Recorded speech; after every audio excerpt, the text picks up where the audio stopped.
Film dibuka dengan sosok Manji, seorang pendekar pedang buronan yang sedang menghadapi sekelompok pembunuh bayaran yang berusaha menangkapnya. Setelah berhasil menyingkirkan para penyerang, ia kembali menemui adik perempuannya Maci yang mengalami gangguan mental berat akibat berbagai tragedi yang pernah menimpanya.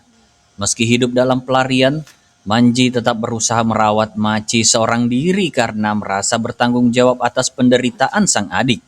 Keesokan harinya, saat berada di tepi sungai, Manji bertemu seorang wanita tua misterius bernama Yobikuni.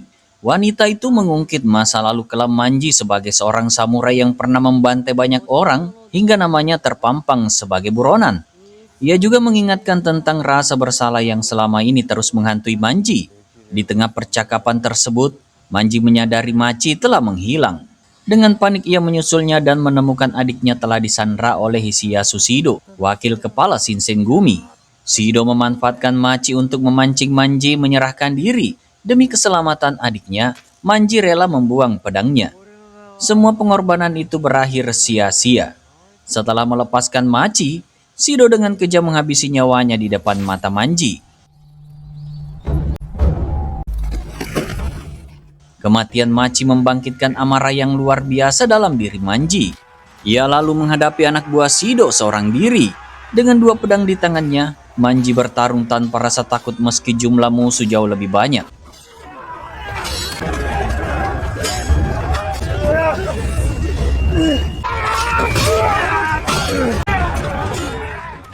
Tubuhnya dipenuhi luka, dihujani serangan dari berbagai arah. Bahkan tangan kirinya terputus dan salah satu matanya mengalami cedera parah. Meski berada di ambang kematian, Manji tetap berdiri dan berhasil mengalahkan seluruh lawannya. Setelah itu Manji berhadapan langsung dengan Shido.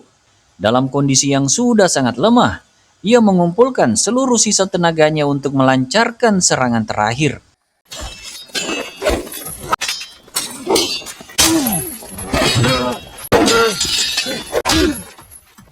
Pertarungan singkat tersebut berakhir dengan kematian Shido. Usai membalaskan dendamnya, Manji berjalan tertatih menuju jasad Maci. Di samping tubuh sang adik, ia meminta maaf karena gagal melindunginya lalu roboh dalam keadaan sekarat. Saat Manji menunggu ajal menjemput, Yobikuni kembali muncul. Manji memohon agar wanita tua itu mengakhiri hidupnya karena merasa tidak memiliki alasan lagi untuk hidup. Yobikuni justru melakukan sesuatu yang tak terduga. Ia menanamkan Kesenchu, cacing darah abadi yang berasal dari makhluk suci, ke dalam tubuh Manji. Makhluk tersebut langsung menyatu dengan tubuhnya dan mulai menyembuhkan seluruh luka yang ada. Bahkan tangan kirinya yang telah terputus perlahan tumbuh dan menyambung kembali. Sejak saat itu, Manji dikutuk sekaligus dianugerahi kehidupan abadi. 50 tahun kemudian, kisah berpindah kepada seorang gadis bernama Rin Asano, putri pemilik dojo Mutenichi Ryu. Berbeda dengan gadis seusianya, Rin lebih tertarik berlatih ilmu pedang daripada belajar menjadi wanita bangsawan yang anggun. Ia bercita-cita menjadi penerus dojo keluarganya, sehingga terus berlatih dengan tekun setiap hari. Suatu malam, kehidupan Rin berubah selamanya ketika kelompok Itoryu mendatangi dojo keluarganya.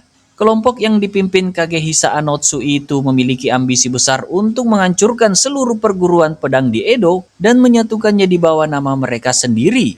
Kagehisa menawarkan agar ayah Rin bergabung dengan Itoryu, tetapi tawaran tersebut ditolak mentah-mentah.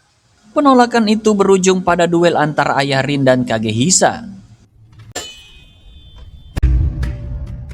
Perbedaan kemampuan mereka terlalu jauh. Dalam waktu singkat, Kagehisa berhasil mengalahkan dan membunuh ayah Rin. Selain itu, anggota Itoryu melakukan tindakan kejam terhadap keluarga Rin. Sang ibu menghilang setelah kejadian tersebut, sementara Rin dipaksa menyaksikan tragedi yang menghancurkan hidupnya. Sejak hari itu, Rin bertekad membalas dendam. Setiap hari ia berlatih pedang di depan makam ayahnya sambil berusaha mencari keberadaan ibunya yang hilang. Tekadnya menarik perhatian Yobikuni yang kembali muncul secara misterius. Wanita tua itu menyarankan agar Rin mencari seorang pengawal yang tidak bisa mati. Seorang pria abadi yang hidup di sekitar Edo.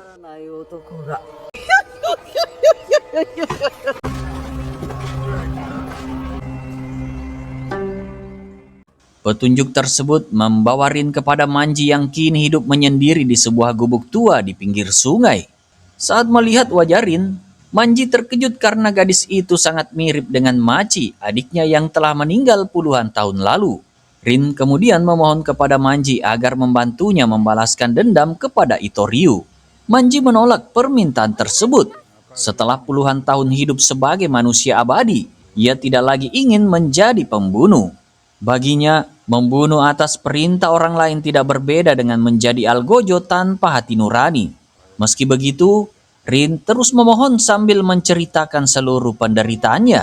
Ia mengaku tidak peduli soal konsep benar atau salah. Yang diinginkannya hanya membalas kematian ayahnya dan menemukan ibunya. Melihat tekad Rin yang begitu kuat, hati Manji perlahan mulai goyah.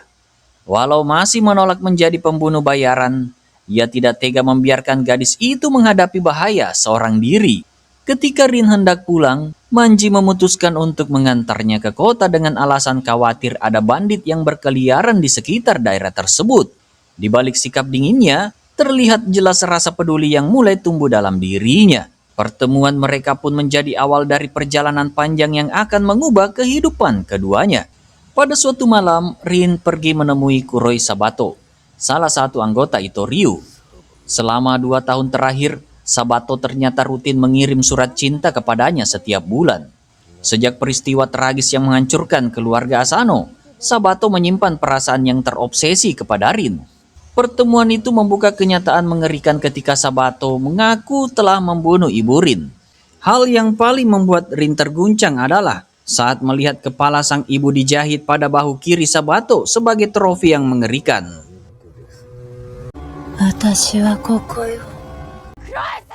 Dipenuhi amarah, Rin langsung menyerang menggunakan kunai. Semua serangannya berhasil ditangkis dengan mudah oleh Sabato menggunakan shuriken miliknya. Rin bersumpah akan membunuh pria tersebut meski harus mengejarnya hingga ke neraka sekalipun. Tepat saat keadaan semakin genting, Manji muncul dan langsung menghadapi Sabato. Kedatangan Manji bukanlah kebetulan karena pertemuan itu memang telah direncanakan sebelumnya bersama Rin. Pertarungan sengit pun dimulai. Dengan serangan cepat, Manji berhasil melukai Sabato dan memaksanya mengungkap lokasi Kagehisa Anotsu. Sabato menolak menjawab lalu melancarkan serangan balasan yang membuat Manji terjatuh dan kehilangan kesadaran. Saat Sabato hendak menyerang Rin, Manji tiba-tiba bangkit kembali meski tubuhnya telah tertusuk parah. Ia langsung menusukkan pedangnya ke tubuh Sabato dan menyelamatkan Rin dari situasi tersebut. Sabato tidak percaya melihat lawannya masih hidup setelah menerima luka fatal. Kebingungannya semakin besar ketika luka-luka Manji mulai menutup dengan sendirinya. Pertarungan itu berakhir setelah Manji melancarkan tebasan terakhir yang mengakhiri hidup Sabato. Meski berhasil menang, proses penyembuhan luka-lukanya tetap menimbulkan rasa sakit yang luar biasa. Rin yang menyaksikan kejadian tersebut sangat terkejut. Untuk pertama kalinya, Manji menjelaskan rahasia tubuh abadinya. Ia menceritakan tentang Kesenchu, cacing darah yang ditanamkan Yobikuni ke dalam tubuhnya puluhan tahun lalu. Makhluk itulah yang membuat luka-lukanya terus sembuh dan membuatnya tidak bisa mati seperti manusia biasa. Melihat Rin masih terpukul oleh kematian ibunya, Manji berusaha menguatkan gadis itu. Ia mengatakan jika jalan balas dendam tidak akan mudah ditempuh. Rin harus menjadi lebih kuat bila ingin menghadapi para anggota Itoryu. Sejak saat itu, Manji mulai menganggap Rin sebagai seseorang yang harus ia lindungi. Di tempat lain, Kagehisa Anotsu sedang bersembunyi di sebuah penginapan karena banyak pihak mengincar nyawanya. Di sana ia didatangi Habaki Kagimura, utusan pemerintahan Shogun. Habaki mempertanyakan alasan Kagehisa menghancurkan berbagai perguruan pedang di seluruh Edo. Kagehisa menjelaskan jika banyak dojo telah kehilangan makna sejatinya dan hanya menjadi sarana mencari keuntungan. Menurutnya, seorang pendekar sejati harus terus mengasah kemampuan tanpa terikat oleh batasan perguruan. Mendengar pandangan tersebut, Habaki menawarkan kesempatan besar kepada Kagehisa dan para anggota Itoryu. Pemerintahan Shogun berencana mendirikan sekolah ilmu pedang baru dan menginginkan mereka menjadi pengajar di sana. Kagehisa menerima tawaran itu dengan syarat sekolah tersebut menggunakan nama Itoryu dan dirinya ditunjuk sebagai pemimpin. Habaki tidak langsung memberikan jawaban karena keputusan akhir harus dibahas bersama Dewan Tetua. Sementara itu, kematian Sabato mulai menimbulkan kegelisahan di dalam kelompok Itoryu. Sebagai salah satu pendekar terbaik mereka, kepergiannya menjadi pukulan besar. Kagehisa pun memerintahkan seluruh anggota agar lebih berhati-hati dan tidak meremehkan musuh yang telah membunuh Sabato. Di sisi lain, Rin mendatangi seorang pengasah pedang untuk merawat seluruh senjata milik Manji. Saat berada di sana, matanya tertuju pada sebuah pedang yang sangat dikenalnya. Pedang tersebut ternyata milik ayahnya yang hilang sejak malam penyerangan dojo. Tidak lama kemudian, pemilik pedang itu datang untuk mengambilnya. Orang tersebut adalah Taito Magatsu, salah satu anggota Itoryu. Rin segera menemui Manji dan menceritakan apa yang dilihatnya. Mendengar kabar itu, Manji langsung bergerak mencari Taito. Sesampainya di lokasi, Taito ternyata sudah menunggu kedatangannya. Ia menduga Manji merupakan orang yang telah membunuh Sabato. Pertarungan keduanya berlangsung sangat sengit. Taito berhasil melukai kaki Manji lalu memancingnya masuk ke daerah yang dipenuhi lumpur hisap. Sambil bertarung, Taito menceritakan masa lalunya sebagai anak petani yang tumbuh menyaksikan ketidakadilan kaum bangsawan terhadap rakyat kecil. Pengalaman pahit itulah yang membuatnya membenci para samurai. Manji terjebak di dalam lumpur dan menerima beberapa tusukan pedang. Meski terluka parah, ia masih mampu melawan. Dengan senjata tersembunyi yang disimpan di balik lengannya, Manji berhasil melukai Taito dan membebaskan diri dari jebakan tersebut. Taito hanya bisa terpaku ketika melihat luka-luka Manji kembali menutup dengan sendirinya. Meski memiliki kesempatan untuk menghabisi lawannya, Manji memilih tidak membunuh Taito. Ia menghormati keyakinan dan prinsip hidup yang dimiliki pria tersebut. Sebelum pergi, Manji mengambil pedang milik ayah Rin dan mengembalikannya kepada sang pemilik yang sah. Rin sangat terharu ketika menerima kembali pedang peninggalan ayahnya. Dalam percakapan mereka, Rin akhirnya menyadari kemiripan wajahnya dengan Machi. Manji mengakui jika kenangan tentang Machi selalu memberinya kekuatan untuk terus bertahan di saat-saat paling sulit. Hubungan keduanya pun semakin dekat. Untuk pertama kalinya setelah sekian lama, Manji kembali merasakan kehangatan keluarga yang pernah hilang dari hidupnya. Sementara itu di markas Itoryu, Taito melaporkan hasil pertarungannya kepada Kagehisa. Ia menjelaskan jika Putri Asano telah menyewa seorang pengawal luar biasa, seorang pendekar abadi yang dapat pulih dari luka mematikan. Di mata Taito, pria itu bukan lagi manusia biasa, melainkan monster yang tidak bisa dibunuh. Ketika Manji sedang menikmati secangkir teh di sebuah kedai bersama Rin, seorang pendeta misterius tiba-tiba menghampirinya. Pendeta itu memperhatikan peta yang sedang dipelajari Manji, lalu mulai membicarakan berbagai dojo terkenal di Edo yang satu persatu telah berada di bawah pengaruh Itoryu. Dari cara bicaranya, terlihat jelas jika pria tersebut mengetahui banyak hal mengenai dunia perguruan pedang. Percakapan mereka semakin menarik ketika pendeta itu menyebut nama Kagehisa Anotsu dan mengisyaratkan dirinya mengetahui keberadaan orang yang sedang dicari oleh Manji dan Rin. Tidak lama kemudian, identitas aslinya terungkap. Pendeta tersebut ternyata adalah Eko Zizuma, salah satu pendekar Itoryu yang berada di bawah pimpinan langsung Kagehisa. Alih-alih menyerang, Zizuma justru mengajukan tawaran yang tidak terduga. Ia mengajak Manji bekerja sama untuk menjatuhkan Kagehisa. Menurutnya, baik dirinya maupun Manji tidak cukup kuat untuk menghadapi Kagehisa seorang diri. Jika mereka bersatu, peluang untuk mengalahkannya akan jauh lebih besar. Manji merasa heran mendengar tawaran tersebut. Ia tidak memahami alasan seorang anggota Itoryu ingin melawan pemimpinnya sendiri. Meski begitu, nalurinya mengatakan untuk tidak mempercayai Zizuma. Tanpa berpikir panjang, Manji menolak ajakan itu dan memintanya pergi. Penolakan tersebut membuat suasana berubah tegang. Zizuma langsung melancarkan serangan mendadak. Pertarungan singkat pun terjadi. Manji hanya menerima luka ringan dan berhasil menusukkan pedangnya ke punggung Zizuma hingga pria itu terjatuh. Akan tetapi, kejutan besar terjadi beberapa saat kemudian. Zizuma kembali bangkit, mencabut pedang yang menancap di tubuhnya, lalu berdiri seolah tidak terjadi apa-apa. Manji langsung menyadari ada sesuatu yang tidak biasa. Setelah berbincang lebih jauh, Zizuma mengungkap rahasia yang selama ini disembunyikannya. Sama seperti Manji, ia juga merupakan manusia abadi yang hidup berkat Kesenchu. Bahkan usia Zizuma jauh lebih tua. Ia mengaku telah hidup lebih dari 200 tahun dan menyaksikan berbagai zaman datang dan pergi. Selama berabad-abad hidupnya, Shizuma pernah memiliki beberapa istri, sahabat, dan orang-orang yang dicintainya.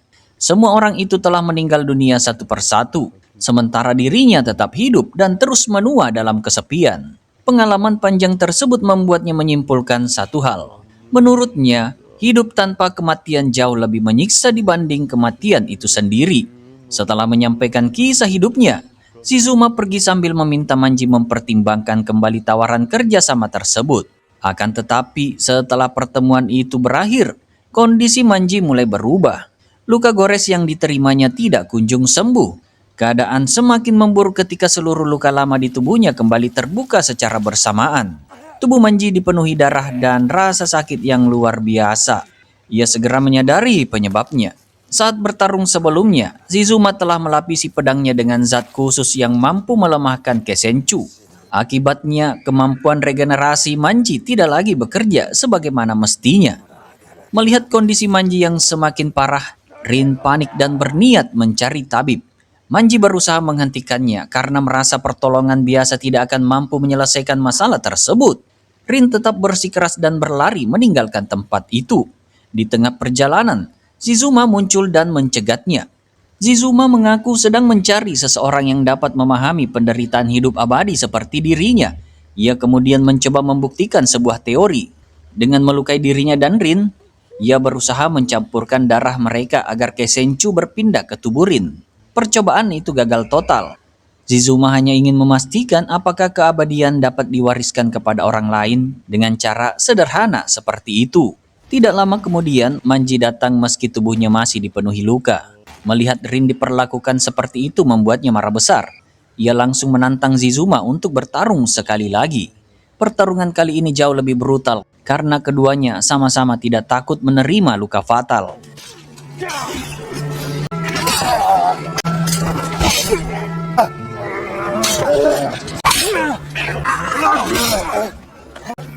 Pedang demi pedang menembus tubuh mereka. Meski tidak langsung tewas, rasa sakit yang dirasakan keduanya tetap sangat nyata. Di tengah pertarungan, Shizuma mengungkap jika racun yang digunakan pada pedangnya berasal dari Tibet dan memiliki kemampuan melemahkan Kesenchu. Dalam jumlah yang cukup, racun itu bahkan bisa membunuh manusia abadi. Mendengar penjelasan tersebut, Manji menyadari dirinya berada dalam situasi yang sangat sulit. Ia terus menghindari serangan-serangan mematikan sambil mencari kesempatan untuk menyerang balik. Pada akhirnya, Manji berhasil merebut senjata Shizuma dan menusukkannya kembali ke tubuh pemiliknya. Saat itulah Manji memahami sesuatu. Shizuma sebenarnya tidak berusaha memenangkan pertarungan. Ia sengaja membiarkan dirinya kalah. Setelah hidup selama lebih dari 2 abad, Shizuma merasa lelah menjalani kehidupan tanpa akhir. Baginya, kematian merupakan kebebasan yang telah lama dinantikan. Tidak lama kemudian ia pun mengembuskan napas terakhirnya. Untuk pertama kalinya setelah ratusan tahun, Shizuma akhirnya memperoleh akhir yang selama ini diinginkannya. Sementara itu, Kagehisa menerima kabar baik dari Habaki Kagimura. Dewan Tetua Pemerintahan Shogun akhirnya menyetujui sebagian besar syarat yang diajukannya. Kagehisa merasa cita-citanya untuk mengangkat nama Itoryu ke tingkat yang lebih tinggi semakin dekat menjadi kenyataan. Di tengah kegembiraan tersebut, laporan buruk terus berdatangan. Sejumlah anggota Itoryu dibunuh oleh seseorang yang dikenal sebagai pembunuh 100 jiwa. Beberapa pendekar tewas hanya dalam waktu singkat. Menyadari situasi mulai tidak terkendali, Kagehisa memerintahkan seluruh anak buahnya untuk bergerak berkelompok dan saling menjaga. Di tempat lain, Manji dan Rin bertemu seorang wanita yang sedang memainkan samisen. Wanita itu kemudian mengajak Manji berbicara secara pribadi.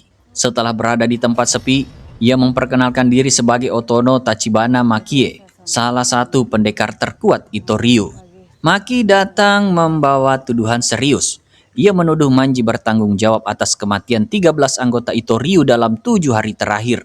Manji terkejut mendengar jumlah tersebut karena ia merasa tidak pernah melakukan pembantaian sebesar itu. Sebelum sempat memberikan penjelasan, Maki langsung menyerangnya. Pertarungan sengit segera terjadi. Maki menggunakan senjata unik berupa tongkat 3 bagian dengan bilah tajam di kedua ujungnya. Kecepatan dan teknik bertarungnya membuat Manji kesulitan mengikuti pergerakannya. Berkali-kali Manji terluka dan terdesak. Untuk mengimbangi kemampuan lawannya, Manji mengeluarkan berbagai senjata tersembunyi yang selama ini disimpan di balik pakaiannya. Meski begitu, Maki tetap unggul. Bahkan salah satu serangannya berhasil mengenai jantung Manji. Tidak berhenti sampai di situ, Maki juga memutuskan lengan kanan Manji dan membuatnya berada di ambang kekalahan. Ketika kemenangan sudah berada di depan mata, Maki mendadak kehilangan semangat bertarung. Ia teringat semua nyawa yang melayang akibat kemampuannya sebagai pendekar pedang. Selama bertahun-tahun, ia bertarung demi membantu mewujudkan cita-cita Kagehisa. Di dalam hatinya, ia mulai mempertanyakan apakah semua pengorbanan itu benar-benar layak dilakukan. Tidak lama kemudian, Rin datang dan berdiri di depan Manji yang terluka parah. Ia menyatakan tetap akan membalas dendam kepada Kagehisa, meski memahami jika membunuh bukanlah tindakan yang benar. Rin juga mengakui tidak sanggup kehilangan Manji yang selama ini telah mempertaruhkan nyawanya demi melindunginya. Perkataan Rin membuat Maki semakin bimbang. Pada akhirnya, ia memilih mengurungkan niat membunuh mereka. Sebelum pergi, Maki meminta Manji untuk terus menjaga Rin, karena para pendekar Itoryu tidak akan berhenti memburu mereka. Singkat cerita, Rin merawat luka-luka Manji di gubuk tempat tinggal mereka. Kondisi Manji perlahan membaik meski proses penyembuhannya berjalan sangat lambat. Dalam percakapan itu, Rin mengakui sempat memiliki rencana untuk memanfaatkan perasaan Maki, lalu menyerangnya saat lengah. Ia akhirnya mengurungkan niat tersebut karena tidak sanggup melakukan tindakan seperti itu. Pada suatu hari, Rin tanpa sengaja melihat Kagehisa sedang berlatih seorang diri. Kesempatan itu membuat seluruh kemarahan dan dendam yang selama ini dipendamnya kembali muncul. Tanpa berpikir panjang, Rin langsung menyerang menggunakan kunai. Serangan tersebut sama sekali tidak mampu mengancam Kagehisa. Rin terus memaksakan diri untuk menyerang. Ia bahkan mengambil sebuah kapak besar yang ada di dekatnya. Akan tetapi, senjata itu terlalu berat untuk digunakan dengan baik. Melihat hal tersebut, Kagehisa menjelaskan jika kapak itu merupakan peninggalan kakeknya yang selalu ia simpan hingga sekarang. Tidak lama kemudian, Kagehisa mulai menceritakan asal mula permusuhan antara keluarganya dan keluarga Asano. Menurut kisah yang ia dengar sejak kecil, kakeknya pernah menjadi murid berbakat di perguruan yang sama dengan leluhur keluarga Asano. Saat para murid bersaing memperebutkan posisi penerus perguruan, kakek Kagehisa dianggap memiliki kemampuan yang lebih unggul. Pada suatu malam, sekelompok penyerang menyerbu perguruan tersebut. Dalam peristiwa itu, kakek Kagehisa berhasil mengalahkan lebih banyak musuh dibanding pesaingnya. Meski begitu, ia tetap disingkirkan karena menggunakan senjata yang dianggap tidak sesuai dengan tradisi perguruan. Padahal senjata tersebut dipakai untuk melindungi gurunya dan menyelamatkan banyak nyawa. Keputusan itulah yang meninggalkan luka mendalam bagi keluarga Anotsu. Kakek Kagehisa merasa diperlakukan tidak adil dan akhirnya terusir dari perguruan yang telah dibelanya. Dendam tersebut diwariskan dari generasi ke generasi hingga akhirnya berujung pada kematian ayah Rin di tangan Kagehisa. Meski mendengar penjelasan panjang itu, Rin tetap tidak dapat menerima alasan yang diberikan. Baginya tidak ada pembenaran atas kematian ayah dan hancurnya keluarganya. Kagehisa juga tidak berniat meminta maaf. Ia justru melihat Rin sebagai sosok yang memiliki kemiripan dengannya. Sama-sama hidup untuk mengejar tujuan yang lahir dari masa lalu. Di tempat lain, Kagehisa mendapat kabar mengenai sebuah perjamuan yang akan dihadiri para anggota penting Itoryu.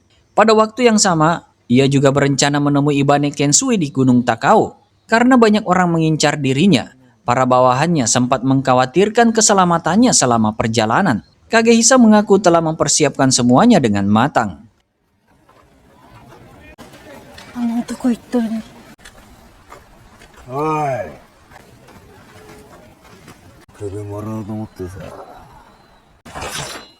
Keesokan harinya, Rin dan Manji menyaksikan pertarungan antara seorang anggota Itoryu melawan pria misterius.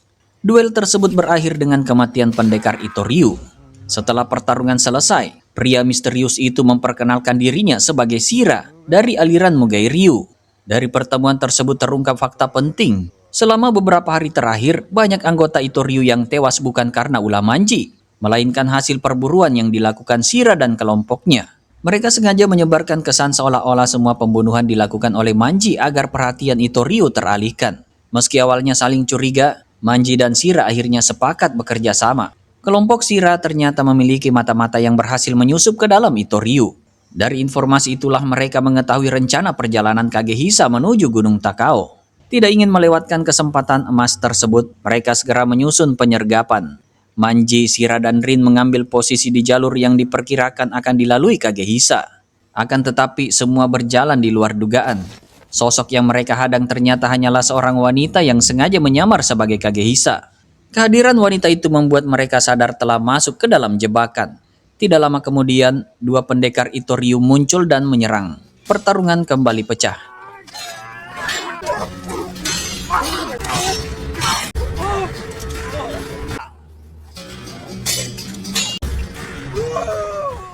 Manji dan kelompoknya berhasil mengatasi lawan-lawan tersebut. Di tengah kekacauan itu, Shira berusaha menghabisi wanita penyamar tadi. Rin mencoba menghentikannya karena wanita tersebut hanya orang biasa yang dibayar untuk menjalankan tugasnya. Shira tidak peduli dengan permintaan itu. Baginya, siapapun yang terlibat tetap layak disingkirkan. Perdebatan mereka berubah menjadi konflik terbuka. Shira bahkan melampiaskan kemarahannya kepada Rin. Saat keadaan semakin buruk, Manji melemparkan senjata kusarigama yang langsung melukai Shira dan memaksanya menghentikan tindakannya. Menyadari situasi tidak lagi menguntungkan, Shira memilih meninggalkan tempat itu. Malam harinya, Manji merawat luka Rin sambil menegurnya karena terlalu nekat menghadapi orang seperti Shira. Dalam percakapan tersebut, Manji akhirnya membuka kembali masa lalunya yang selama ini jarang ia ceritakan. Ia mengungkapkan jika dahulu pernah membunuh seorang pejabat atas perintah tuannya. Belakangan ia mengetahui orang yang dibunuhnya ternyata sedang berusaha mengungkap korupsi sang daimyo. Menyadari dirinya telah dimanfaatkan, Manji membalas dengan membunuh tuannya beserta para pengikut yang terlibat. Salah satu korban dari peristiwa itu merupakan suami Machi, adik perempuan yang sangat dicintainya. Kehilangan tersebut membuat Machi mengalami gangguan mental yang parah. Manji membawa adiknya melarikan diri sambil menghadapi banyak pengejar. Perjalanan itu berakhir tragis ketika Machi terbunuh dan Manji sendiri berada di ambang kematian sebelum akhirnya dijadikan manusia abadi oleh Yobikuni. Keesokan harinya, Geichi dan Hyakurin menemui Manji. Mereka berusaha menjelaskan alasan kelompok mereka memburu Itoryu. Menurutnya semua itu berkaitan dengan perintah dan tekanan dari pihak kesogunan. Manji tidak tertarik mendengar penjelasan tersebut. Baginya, apapun alasannya, banyak orang tetap kehilangan nyawa akibat konflik yang terus meluas. Setelah mereka pergi, Manji kembali ke gubuknya dan menemukan sebuah surat dari Rin. Isi surat itu membuatnya terkejut. Rin menulis jika dirinya memutuskan untuk menghadapi Kagehisa seorang diri. Ia tidak ingin terus menyeret Manji ke dalam konflik yang menjadi urusannya sendiri. Dalam surat tersebut, Rin juga mengungkapkan perasaan yang selama ini dipendam. Ia menyadari Manji mungkin berharap menemukan kematian melalui berbagai pertarungan yang dijalaninya. Karena alasan itulah Rin tidak ingin lagi menjadi beban yang membuat Manji terus mempertaruhkan hidupnya. Meski berat, ia memilih berpisah dan melanjutkan jalannya sendiri. Sementara itu, Kagehisa akhirnya bertemu dengan Ibane Kensui. Ia datang dengan harapan memperoleh dukungan penuh bagi cita-citanya, menyatukan dunia perguruan pedang. Akan tetapi, pertemuan tersebut tidak berjalan sesuai harapan. Kensui secara mendadak menarik kembali dukungannya dan menolak bekerja sama. Saat hendak pergi, Kagehisa langsung menyadari dirinya telah dijebak. Puluhan orang muncul dari berbagai arah dan mengepungnya. Semua itu merupakan bagian dari rencana Habaki dan pihak kesogunan untuk menyingkirkan Itoryu sekaligus mengakhiri pengaruh Kagehisa. Pada waktu yang hampir bersamaan, para anggota Itoryu yang menghadiri jamuan resmi tanpa sadar telah meminum racun yang dicampurkan ke dalam makanan dan minuman mereka. Satu persatu anggota penting Itoryu tumbang tanpa sempat memberikan perlawanan.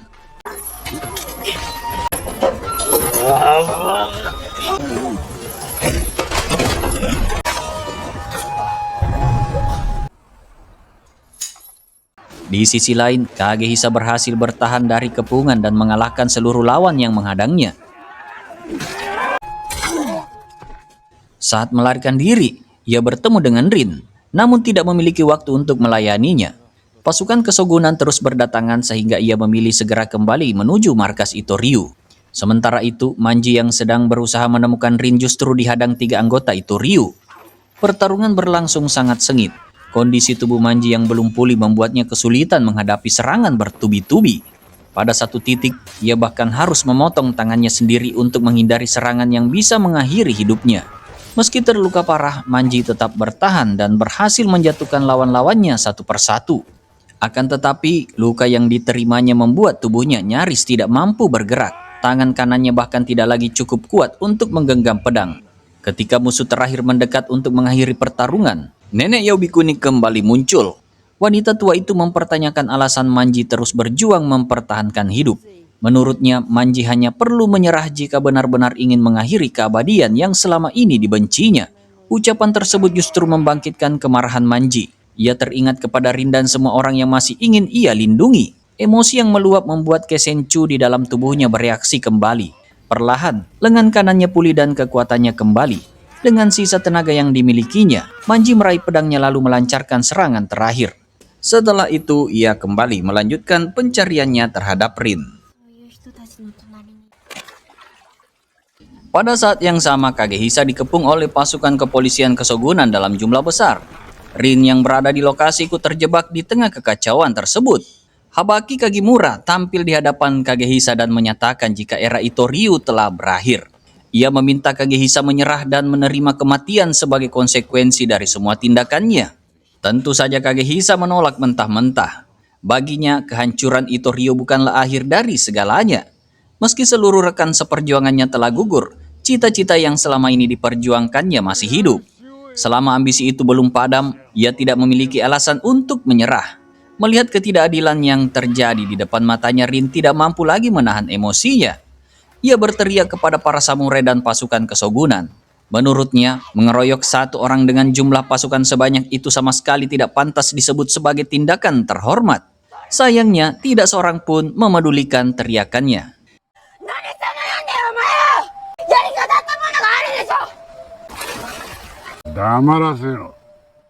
Ketika salah seorang prajurit hendak membungkam Rin, sebuah shuriken melesat dan mengenai lengannya.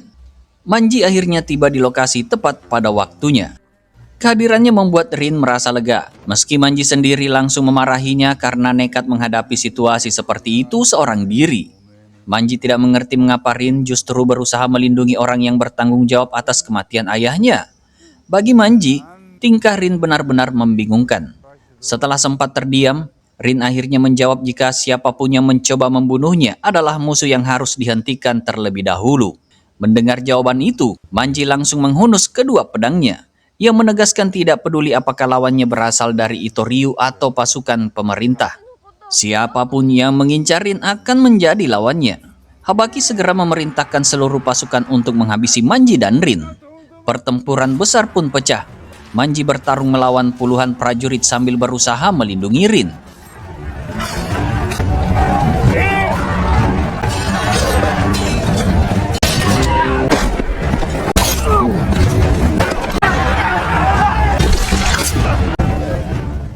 Di sisi lain, Kagehisa juga menghadapi gelombang serangan yang terus berdatangan tanpa henti. Luka-luka lama yang belum pulih membuat gerakan Manji tidak secepat biasanya, sedangkan Kagehisa terus menerima serangan baru di berbagai bagian tubuhnya.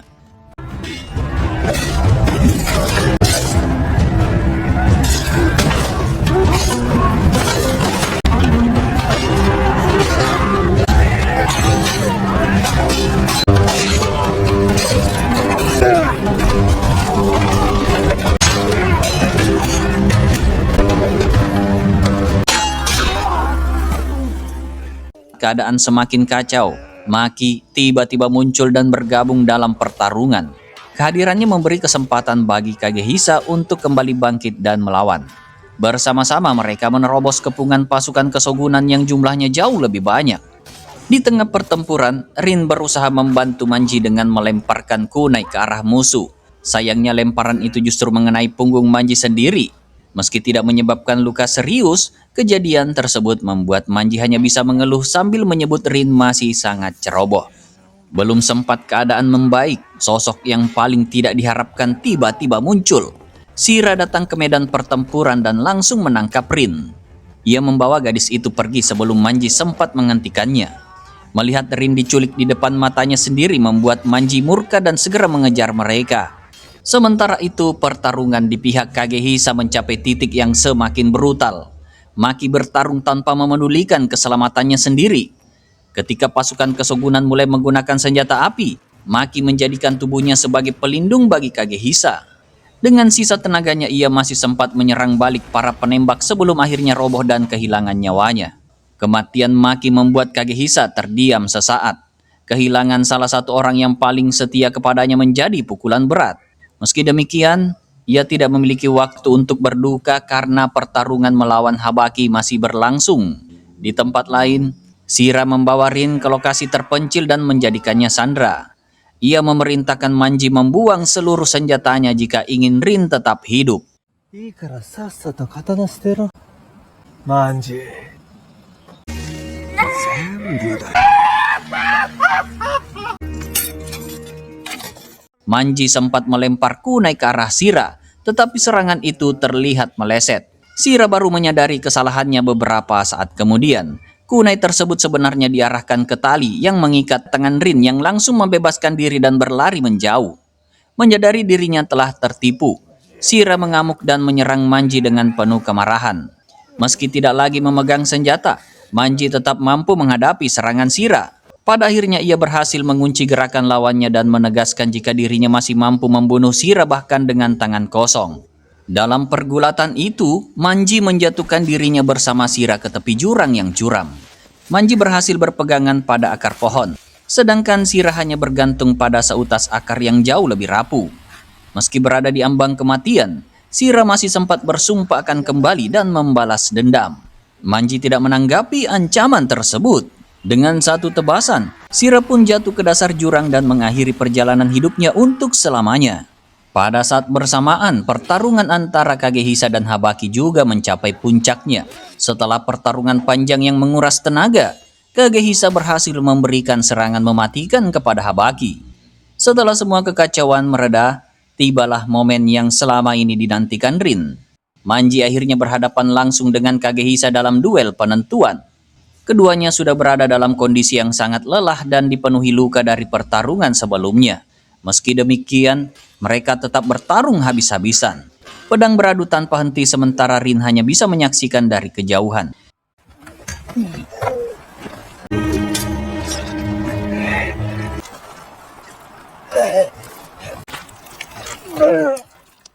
Berkat ketangguhan dan pengalaman bertarungnya, Manji perlahan mulai menguasai jalannya duel. Serangan demi serangan yang dilancarkannya berhasil membuat Kagehisa semakin terdesak. Pada akhirnya, Kagehisa berhasil dijatuhkan.